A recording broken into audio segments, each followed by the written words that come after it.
Hello friend, আশা করি সবাই ভালো আছো। আমিও ভালো আছি।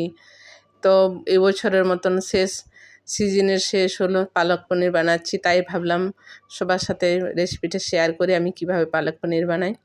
তার জন্য আমি 1 কেজি পরিমাণ পালং শাককে ভালো পরিষ্কার করে বড় বড় করে কেটে পরে ধুয়ে নিয়েছি। তারপর জল গরম করে তার মধ্যে দিয়ে দিলাম পালং শাকটা আর তার সাথে 2টো টমেটো দিয়ে গ্যাসটা অফ করে দিলাম। 10 মিনিট ঢেকে রাখলাম। তারপর আমি ঢাকাটা খুলে নিলাম। এবার আমি জল থেকে উঠিয়ে নেব পালং শাক আর টমেটো। তারপর ঠান্ডা করে নেব। ঠান্ডা করার পর ওটা আমি পেস্ট বানাবো। টমেটোটা আলাদা পেস্ট বানাবো, শাকটার আলাদা পেস্ট বানাবো। যদি আমি সেদ্ধ করে নিই তাহলে কিন্তু এর কালারটা খারাপ হয়ে যেতে পারে না, হয়ে যাবে। যদি কালার ভালো রাখতে চাও তাহলে কিন্তু শাকটা সেদ্ধ করা চলবে না, জাস্ট ব্লাঞ্চ করে নিতে হবে। এবার আমি কড়াই বসিয়ে দিয়েছি। কড়াইয়ের মধ্যে তেল দিয়ে দিয়েছি। ফোড়নে দিয়ে দিলাম একটা তেজপাতা, 2টো শুকনো লঙ্কা আর 1/4 টিস্পুন গোটা ধনে একটু হাতে করে ক্রাশ করে নিয়েছি আর গোটা জিরে।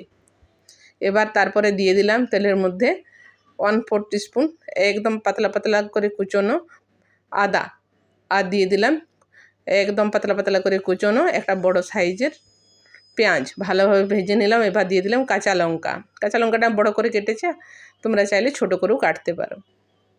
এবার দিয়ে দিলাম যে 2টো টমেটোকে আমি সেদ্ধ করে রেখেছিলাম, তার পেস্ট বানিয়েছিলাম। টমেটো পেস্টটা দেওয়ার পরে ভালোভাবে ভেজে নিলাম। এবার আমি এর মধ্যে দিয়ে দেবো স্বাদ মতো লবণ আর গুঁড়ো মশলার মধ্যে দিয়ে দিলাম 1 টিস্পুন হলুদের গুঁড়ো, 1 টিস্পুন লাল লঙ্কার গুঁড়ো। এটা কিন্তু ঝাল লঙ্কার গুঁড়ো, এটা কিন্তু কোনো রকম কাশ্মীরি রেড চিলি নয়। আর দিয়ে দিলাম 1 টিস্পুন কিচেন কিং মশলা। আবারও আমি মশলাটা ভালোভাবে কষিয়ে নেব যাতে ভালোভাবে তেল ছেড়ে দেয়।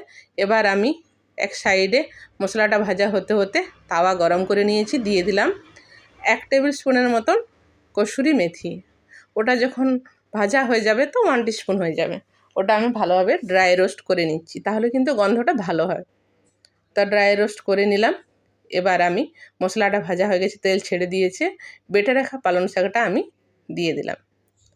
এবারও আমি 5 মিনিটের মতন ভালোভাবে মিশিয়ে নিয়ে মশলার সাথে 5 মিনিটের মতন আমি গ্যাসের ফ্লেম মিডিয়ামে রেখে আমি শাকটা রান্না করে নিলাম।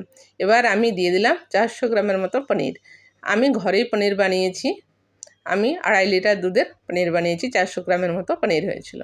পালক পনিরে কিন্তু পনির কখনোই ভাজা হয় না, আর যদি ব্যবহার করা হয় টেস্টও ঠিকঠাক হয় না। তার জন্য আমি কাঁচাই দিয়ে দিলাম। এবার দিয়ে দিলাম